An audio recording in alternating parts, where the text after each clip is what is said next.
Welcome to Art That Plays and Prays. I'm Ginger, and in this video I'll show you the process behind this illustration and share with you some painting tips as we go along. I'll be using a small watercolor set made by Prima Marketing, and it's called Watercolor Confections. These come in many different pan sets, which I'll also review in a different video, but for now, we'll swatch and test out this Vintage Pastel set of 12 colors. I'll be working on a Stillman and Birn sketchbook, specifically the ZETA series, which brags of a smooth surface and can take both wet and dry media. I love this square shape with dimensions of 7.5 inches by 7.5 inches. It's a size that's not quite easy to find. The paper weight is decent at 270 GSM, although I still very much prefer 300 GSM. If you've been in my channel long enough, you'll know that I'm more of a moleskin or a Strathmore kind of artist. Stillman and Birn are pricey here in Canada, and they're not easy to find. But I met an artist who was raving about this, so I wanted to give it a shot. The sketchbook lays flat, although at first, when it's still new, there's a bit of a resistance to opening the pages and you have to kind of force it a bit. The soft cover feels velvety to the touch, which is lovely. Stillman and Birn sketchbooks come in different series. They have an Alpha, Beta, Gamma, Delta, Epsilon, Zeta, and Nova. Only the Beta and Delta and this Zeta here are considered extra heavyweight with 270 GSM of paper. All the rest have only 150 GSM, and this Zeta is the only 270 GSM with smooth paper. All other sketchbooks are either cold press or medium grain, and pages are sewn in. They're not glued together, which is great. Apparently, Stillman and Birn had been in the art materials business since 1958, but was recently acquired by Clairefontaine in 2019. I love that the sketchbook is made in the US and that the paper is archival and smooth, like I said, because when I'm working with cold press or rough paper and I need to scan and digitize the artwork, sometimes the paper texture, all those shadows created by the ridges, they sometimes detract from the beauty of the piece. They become noise, which I need to erase using Photoshop. So yeah, sometimes it's more appropriate to work with smooth paper. Now let me talk about this Art Philosophy Watercolor Confections paint. Like I mentioned, I'll be using the Vintage Pastel set, which has muted and somewhat earthy tones. It says in the back of the box that these are highly pigmented, professional-grade paints that provide bright and intense colors.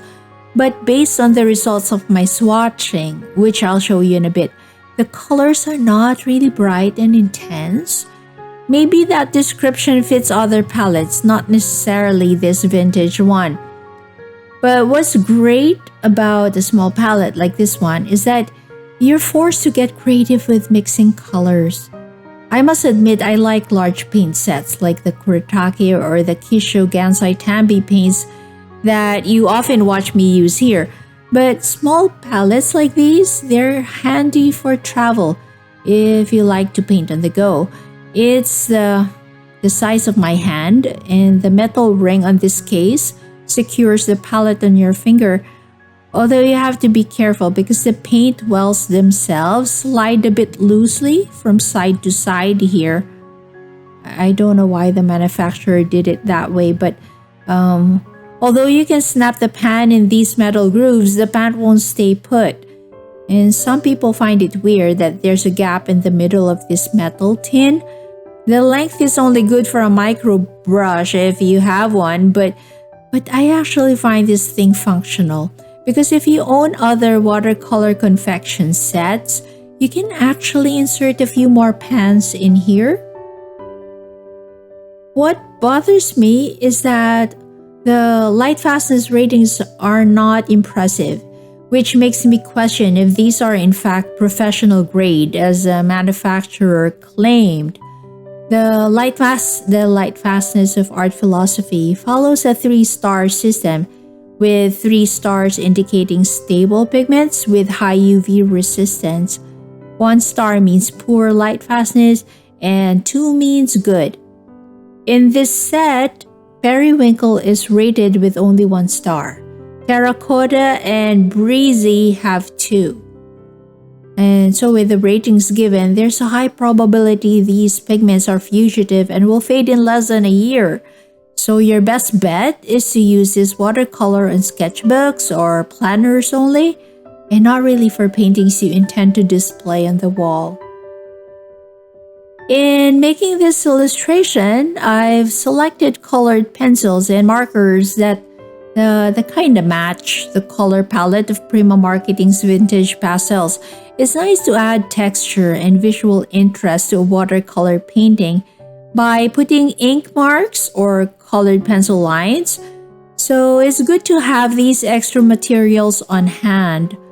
I'll also be using different sizes of brushes since my drawing has so many small details that can only be reached with a rigger brush or a pointed round brush. I'm very partial to Escoda brushes because they hold a fine point and they're very springy and the bristles load a good amount of water. But that's just my recommendation. You feel free to use whatever brush you feel comfortable with. The watercolor set comes with its own mixing tray, which is very convenient, but when I'm working at home, I still prefer to use a porcelain palette because it's way easier for me to mix colors on a ceramic surface than on a metal or plastic surface. But that's just my personal choice. So you can use this mixing tray and you'll be okay.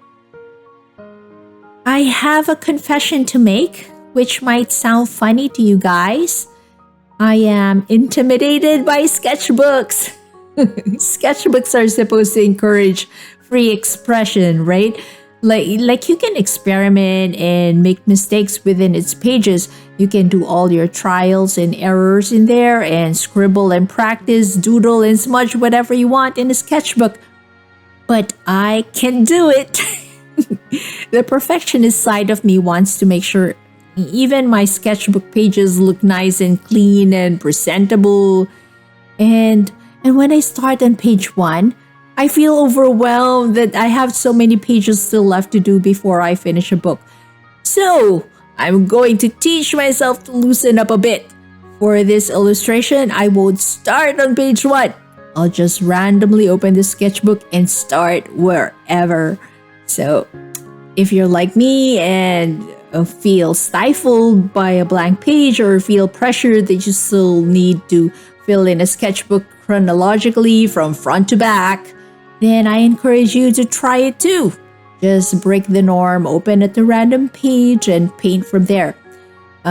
This is actually one tip I learned from an art master class, which I didn't think would matter much, but surprisingly, I did feel less pressured, so just grab any sketchbook, open, and go. Now, some of you may be wondering, how do you find subjects for your illustration? Like, what should you paint? Painting ideas don't easily come to most people, while others find it as easy as breathing. I'd say paint through your life. Keep a keen eye on what's going on around you and paint that.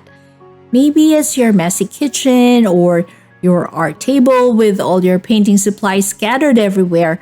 Maybe you can paint what's going on in a coffee shop or bakery, like while you're sitting there enjoying your cup of coffee. Or maybe draw the ducks and flowers in the park or the kids in the playground across your home. Sketch the busy street you see or the pedestrians walking while you're waiting for the bus. Whatever it is, I guess what I'm saying is you can improve your sketching skills when you notice all the big and small details around you of movements that catch your attention or even mundane things happening in real life. Like some people have great imagination and can draw from imagination. But for most of us struggling artists, like we need reference photos or we need to draw from observation. So, observe keenly, and by improving your observation skills, you'll also improve your craft. Now, for this painting, I gathered inspiration from an umbrella store I visited in Fantan Alley in Victoria, BC. The store itself was very busy. There were lots of knickknacks and details from floor to ceiling that can make you dizzy with illustrating.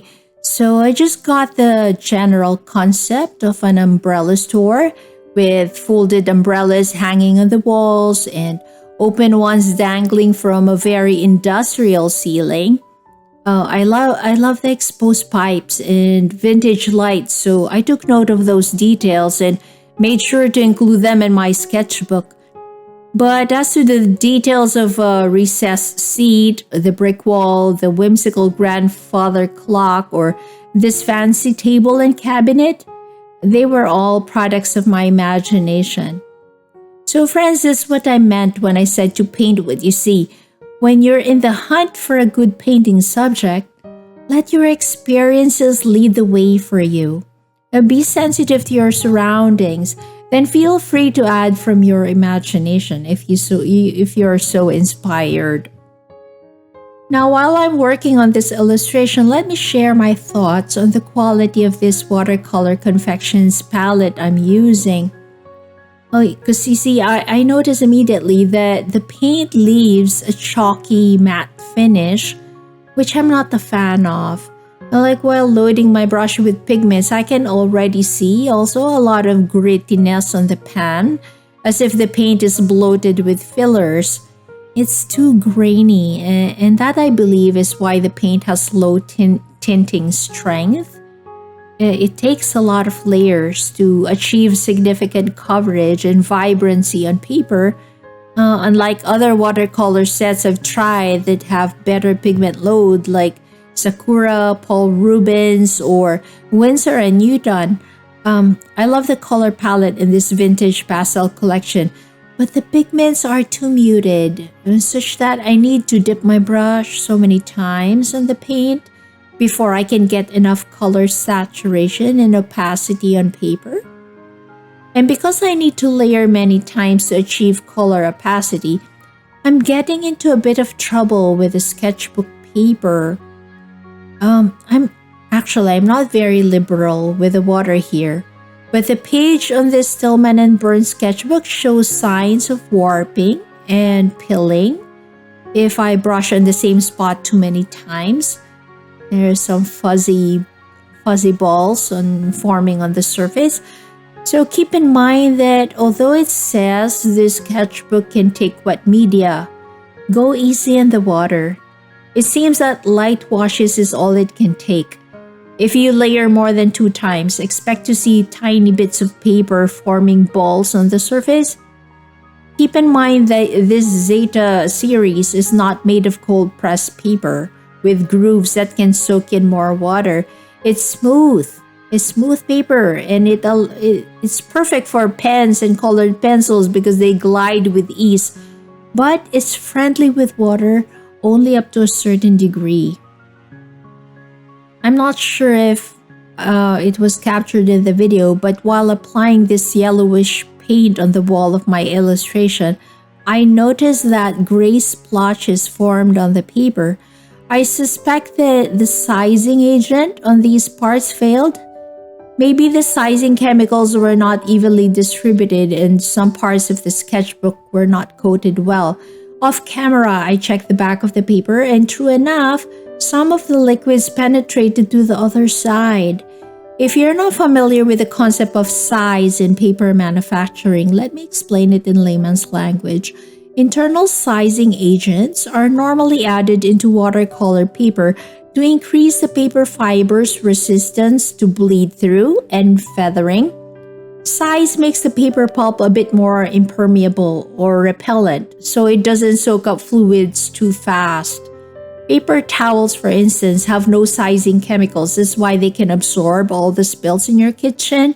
They're not as water repellent as a sheet of cold pressed watercolor paper. That's why when you spill coffee in your desk, you grab a paper towel. You don't tear off a page from your sketchbook to clean that up. Sizing chemicals in sketchbooks and paper allows paints to sit a bit longer on the surface of a page, so an artist can rework a painting before pigments sink into the fibers and become permanent. You don't want sizing agents to fail or get wonky on you while you're in the middle of working on a painting, because that will cause trouble and alter the visual characteristics of your art. In my case, I saw a lot of gray dots, which I've decided to just cover up by making my walls splotchy instead of painting a uniform wash. That way, the imperfections left by the defective sizing agent won't be too obvious, and the gray marks will look like they're just part of the texture and details of the painting. I'm not sure if those of you who've used Stillman and Birn sketchbooks before have had a similar experience. It's my first time to try this brand, so I don't know if this is a fluke or the norm.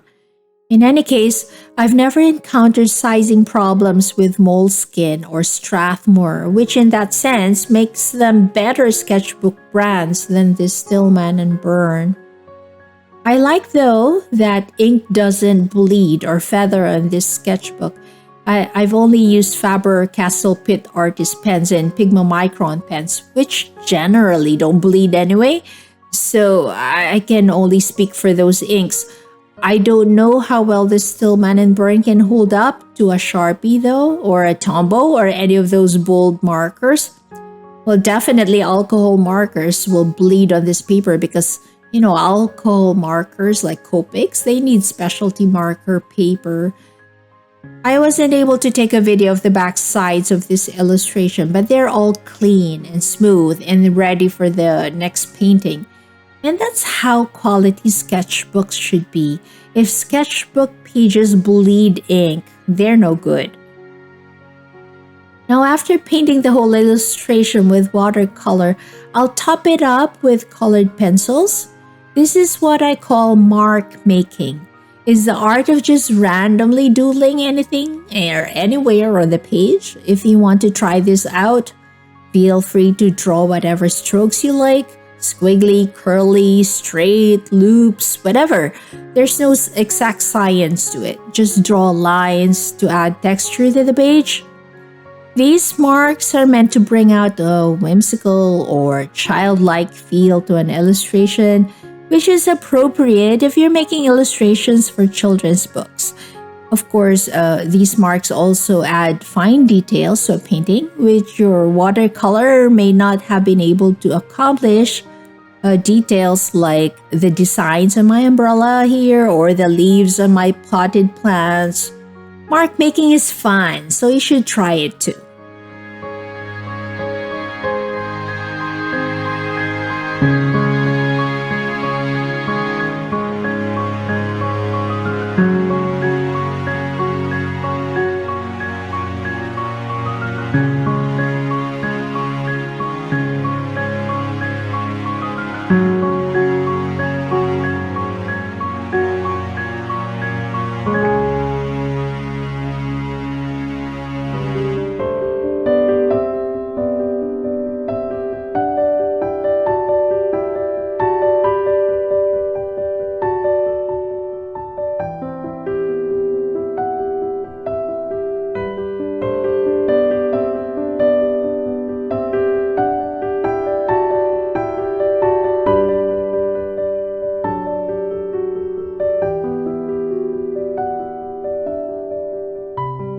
Alright friends, just to wrap up this video, let me sum up my thoughts.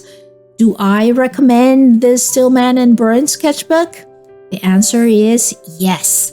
The problems I encountered with the uneven sizing and the occasions of pilling are not deal breakers for me, mostly because the flaws are not so prevalent and can be minimized with controlled use of water. These issues can easily be avoided by not overly soaking the paper. Do I recommend Prima Marketing's Watercolor Confections? As you can see from the painting demo, the Vintage Pastels color palette is beautiful. If for that reason alone, I'd recommend this watercolor pen set. But my yes comes with a caveat.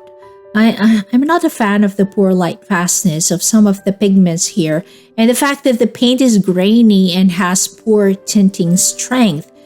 I can live with the chalky finish because it's easy enough for me to coat this painting with Dorland's wax medium to give it a glossy shine. But I don't think this watercolor set is safe for use on anything other than a sketchbook, a planner, or a journal page where fading due to sun exposure won't be a problem. So bottom line is, I recommend this paint set, but use it with extra care. Okay, that's it for this episode of Art That Plays and Praise. Thanks for tuning in and following my channel, even if I'm not always able to produce content as regularly as you may wish. I appreciate your loyalty. And I hope you learned a thing or two from my tips and tricks and product reviews. Till the next episode, take care and God bless you.